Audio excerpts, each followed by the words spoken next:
Now, the Omaha Symphony, they've done some cool things and some original things too, but they're stepping it up with space-inspired music and intergalactic visuals. At the helm of this family series concert, Nebraskan and retired NASA astronaut Clayton Anderson. His first visit to the show. Also with us, Omaha Symphony resident conductor Ernest Richardson. Hi, Ernest. Good to see you guys. Clay, nice to see you. Thanks, great to be Our here. producer's been chatting with you on Twitter over the last year or two, trying to get you on the show, and it finally worked out.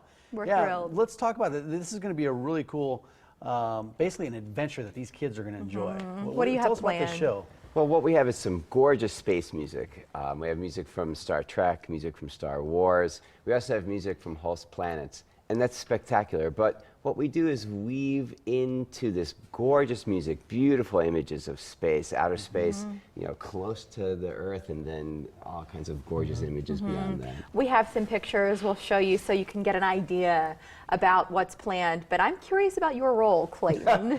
What are you doing here? I sit and listen and enjoy. I'll do a little interactive reading with the symphony, which is quite fun, and then I'm actually going to perform a little bit this time. Oh, so really? That's pretty scary. In what way? It's a lot scarier than being an an instrument, astronaut. or what are you? What kind of performance? I'll sing, and then play the trombone, maybe. I know, get out of town. You played trombone in high school or when you were growing up, or you did? So that was your instrument growing up.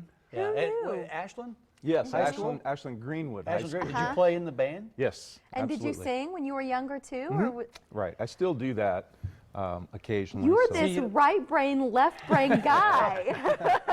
We thought you were just about science. This is exciting. Well, no, but see, I've been trying to get be invited on because I played trumpet, and I've been trying to get invited up Mike, with the you symphony need for to go so to long. space. I got to go to space Come and then back, get invited to play get the. a Well, we didn't know you jumpsuit. played the trumpet, Michael. Oh, come on! I've been telling him this.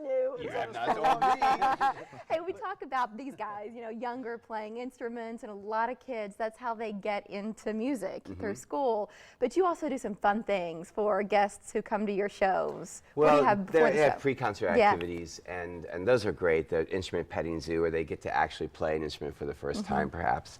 We also have opportunities for kids to make their own homemade instruments and play those with one of the pieces that Clayton will be playing on. So at some point, the entire audience and orchestra and Clayton will be playing something. What That is ages great. do you think the show's appropriate for? What do you You recommend? know, it's a great question. We imagine a family of 3, and we imagine that the middle-aged kid is 5 or 6 years old and has an older sibling and a younger sibling, and that's kind of our target. Clayton, what are you doing these days? We say you're a retired astronaut. Right. Put it in perspective for us. Well, as a retired astronaut, I have to find things to do, so I teach part-time at Iowa State University in Ames.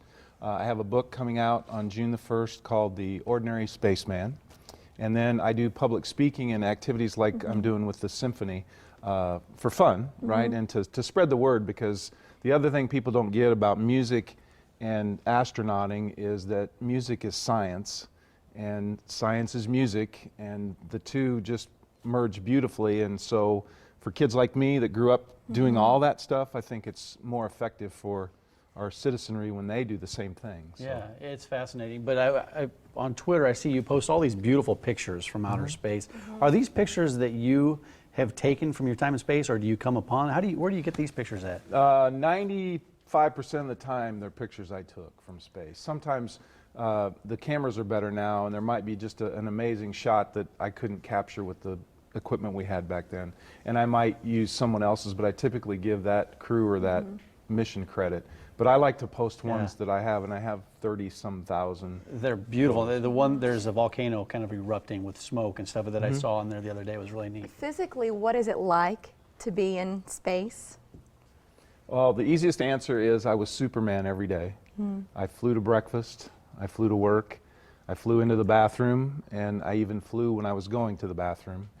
And, you know, I was faster than a speeding bullet, 5 miles every second. I was more powerful than a locomotive. I could lift anything with one hand.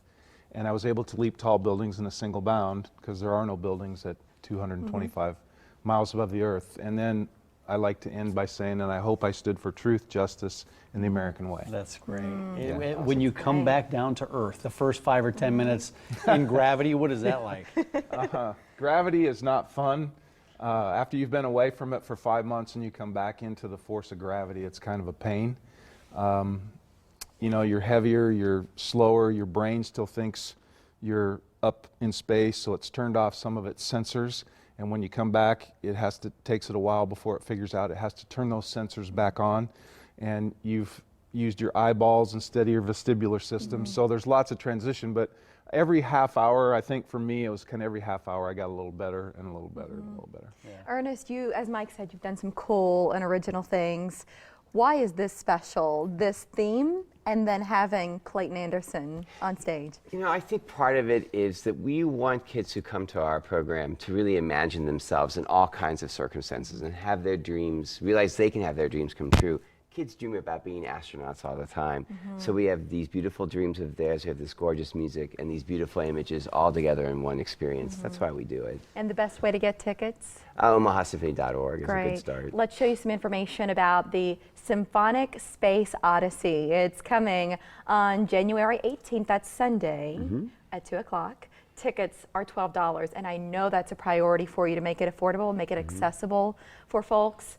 And then the Omaha Symphony, some information there, but online, a great resource. Yeah, it'll be a fun Clayton, show. thank you. Clayton, Really nice to meet you in My person. pleasure. Thank you. Ernest, when I get Thanks, back Ernest. from space, I'll let you know so that maybe I can be invited to play. Sing, Step your game paint, up. you know, we'll do it. You want to borrow my suit? Yes, this just keeps getting better. Thanks, guys. Have a good Thank weekend. you. Have a good show. And I